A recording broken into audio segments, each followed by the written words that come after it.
Hello everyone, welcome to my YouTube channel Meenakshi math classes. आज इस video में हम करेंगे क्वेश्चन नंबर 5 और ये है हमने स्टार्ट किया था 7th क्लास में chapter 8 triangle and it's property worksheet 4 कर रहे थे। वर्कशीट 4 का अब हम करेंगे क्वेश्चन नंबर 5। क्वेश्चन नंबर 1 2 3 4 इससे पहले वाले वीडियो में आपको करवा दिया है। क्वेश्चन नंबर 5 में देखें क्या है। Find the length of the diagonal of a rectangle whose sides are 15 centimetre and 8 centimetre. इससे पहले वाले क्वेश्चन में आपको राइट ट्रायंगल दी हुई थी, लेकिन यहाँ पर हमें एक रेक्टेंगल दिया हुआ है, तो मैंने यहाँ रेक्टेंगल बनाया ABCD। Who sides are 15 centimetre and 8 centimetre. एक साइड तो 15 है, तो मैंने बड़े वाले को 15 लिख दिया है और छोटे वाली साइड को 8 सेंटीमीटर लिख दिया है। अब मुझे बताना है इसका डायगोनल। ठीक है, ये जब भी आप B और D को आपने मिलाया वो इसका डायगोनल आ जाएगा, या फिर आप AC को मिला दो वो भी इसका डायगोनल होगा। और डायगोनल की लेंथ हमेशा रेक्टेंगल में क्या होती है, इक्वल होती है। तो मैं यहाँ से BD फाइंड करके दिखा दूँगी। अब आप देखो यहाँ पर मैं राइट एंगल बना देती हूँ, तो नीचे ये ABD तो एक राइट एंगल ट्रायंगल ही बन गई है।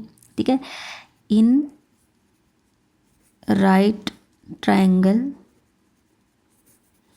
ABD, ये ABD जो ट्रायंगल हम इसकी बात करेंगे। अब राइट एंगल ट्रायंगल में हमारे पास क्या होता है, हाइपोटेनियस स्क्वायर वो इक्वल होता है base square plus perpendicular square की। अब बेस तो है इसमें 15, नहीं सॉरी मुझे हाइपोटेनियस लिखना है पहले। हाइपोटेनियस है यहाँ पर BD, तो हम लिखेंगे BD स्क्वायर।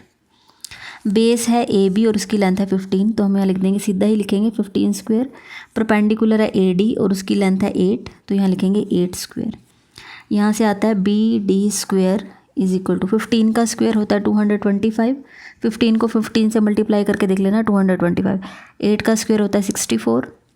यहाँ से आएगा BD स्क्वायर। 225 में हम 64 ऐड करेंगे तो ये हमारे पास आ जाएगा 289। और 289 आपको याद रखना है, ये एक ऐसा नंबर है जो 17 को 17 से मल्टीप्लाई करके आता है। ठीक है, 17 और 17 मल्टीप्लाई करने पर आते हैं 289। तो यहाँ से देखो BD स्क्वायर किसके इक्वल आ जाएगा, 17 का स्क्वायर। जब दोनों की पावर सेम है तो बेस भी सेम, तो BD की वैल्यू कितनी आ जाएगी 17। और क्योंकि BD एक लेंथ है और वो भी सेंटीमीटर में, तो पीछे लिख देंगे 17 सेंटीमीटर। तो इन्होंने पूछा था find the length of diagonal, तो हम लिख देंगे diagonal BD is equal to 17 centimetre answer. ठीक है, चाहे आप AC भी निकाल दोगे वो भी 17 सेंटीमीटर ही आएगा। या फिर आप यहाँ लिख दो देयरफॉर लेंथ ऑफ डायगोनल लिख दो, लेंथ ऑफ डायगोनल। अब BD भी हटा दो, डायगोनल कौन सा भी हो वो 17 सेंटीमीटर ही आएगा। नेक्स्ट है हमारे पास क्वेश्चन नंबर 6।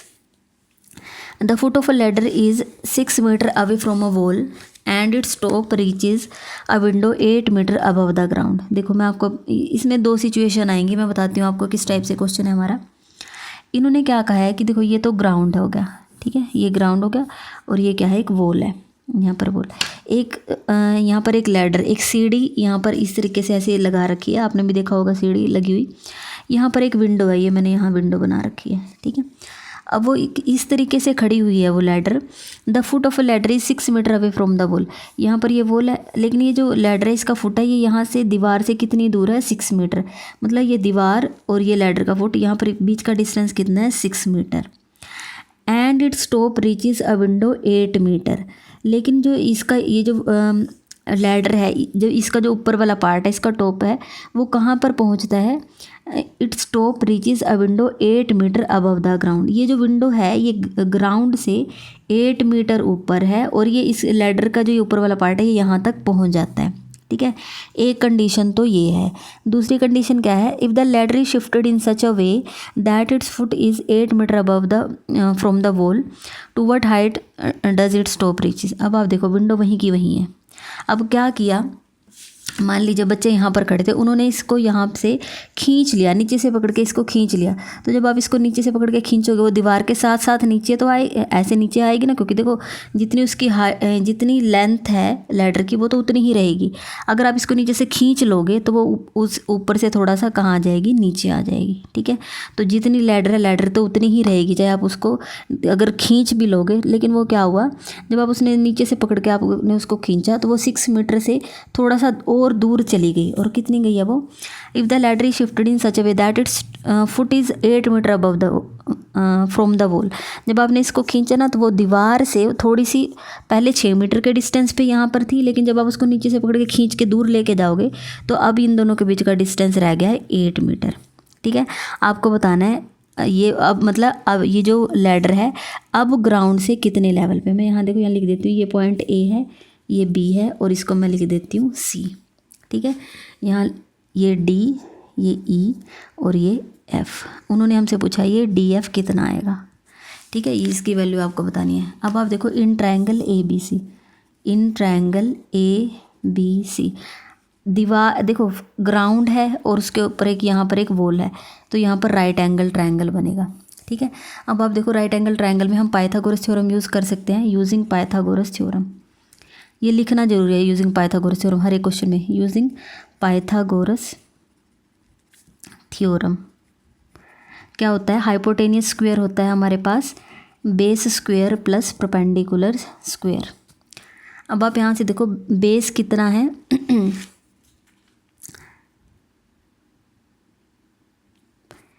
बेस है हमारे पास, नहीं हाइपोटेनियस लेना मुझे यहाँ से, हाइपोटेनियस ये लैडर ही है। ठीक है, ये बी सी,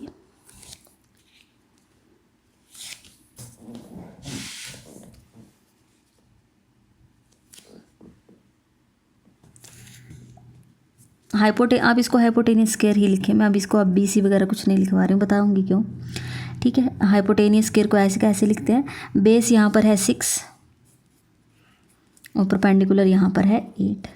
ठीक है, हाइपोटेनियस स्क्वायर हमारे पास आता है 6 का स्क्वायर होता है 36, 8 का स्क्वायर होता है 64। हाइपोटेनियस स्क्वायर किसके इक्वल आ जाएगा, 36 प्लस 64 कितना हो जाएगा 100, और 100 को हम क्या लिख सकते हैं 10 × 10 मतलब 10 का स्क्वायर लिख सकते हैं ना। 100 को हम लिख सकते हैं 10 × 10 और 10 का स्क्वायर। अब हाइपोटेनियस की लेंथ कितनी आ जाएगी, पावर सेम है तो बेस भी सेम, मतलब ये आ जाएगा 10 मीटर। हाइपोटेनियस यहाँ पर आ गया है 10 मीटर। ठीक है, मैंने इसमें फाइंड किया। अब आप ये बताओ, चाहे इस ट्रायंगल की बात कर लो चाहे इस ट्रायंगल की बात कर लो, ये जो 10 मीटर है वो तो लैडर की लेंथ है। ठीक है, यहाँ हम लिख देते हैं लेंथ ऑफ लैडर, वो आ गया हमारे पास 10 मीटर। चाहे आप उसको यहाँ इस कंडीशन में खड़ा आपने यहाँ खड़ी कर रखी है, या फिर आप उसके यहाँ नीचे से पकड़ के उसको थोड़ा सा खींच के लेके चले गए हो, जो आपकी लैडर है उसकी तो लेंथ उतनी की उतनी रहेगी, कम ज़्यादा तो नहीं हो जाएगी ना। जो सीढ़ी आपने लगाई है उसकी तो लेंथ उतनी की उतनी रहेगी। अगर यहाँ 10 मीटर है तो ये भी आपका कितना आएगा 10 मीटर ही आएगा। ठीक है, क्योंकि सीढ़ी तो उतनी ही उतनी रहेगी। ठीक है, अब हम लिखेंगे इन ट्रायंगल DEF, DEF यहाँ पर भी हम पाइथागोरस थ्योरम यूज़ करते हैं, hypotenuse square is equal to base square plus perpendicular square. Hypotenuse मेरे पास यहाँ पर है 10, बेस है 8 तो 8 का स्क्वायर लिखेंगे, और परपेंडिकुलर यहाँ पर अब की बार कितना है DF, तो यहाँ लिखेंगे DF का स्क्वायर। 10 का स्क्वायर होता है 100, 8 का स्क्वायर होता है 64, यहाँ आ जाएगा DF स्क्वायर। क्लियर है, 100 - 64 कर देंगे इधर लाके, यहाँ पर आ जाएगा DF स्क्वायर। 100 में से 64 माइनस करेंगे तो आएगा 36, 36 होता है 6 का स्क्वायर, 6 6 जा 36, तो DF हमारे पास आ जाता है 6 का स्क्वायर। तो DF की वैल्यू यहाँ से देखो, जब पावर सेम है तो बेस भी सेम, तो DF की जगह आ जाएगा 6 मीटर। ठीक है, हमें यही बताना था। यहाँ देखो to what height does it stop reach, कि अब की बार वो कितनी, जब हम उसको खींच के थोड़ा दूर ले आते हैं तो अब की बार वो ग्राउंड लेवल से कितनी हाइट तक पहुँचेगा, तो वो कितनी हाइट तक पहुँचेगा 6 मीटर। तो हमारा आंसर आएगा 6 मीटर। तो ये हो गया आपका क्वेश्चन नंबर 6। नेक्स्ट हम करेंगे क्वेश्चन नंबर 7।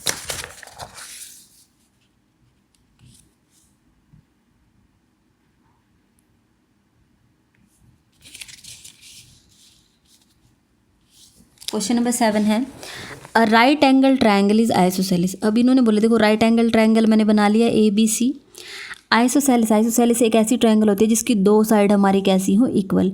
लेकिन हमें पता है राइट एंगल ट्रायंगल में हाइपोटेनियस तो उसकी लॉन्गेस्ट साइड होती है, ठीक है, वो किसी और दूसरी साइड के इक्वल नहीं होती।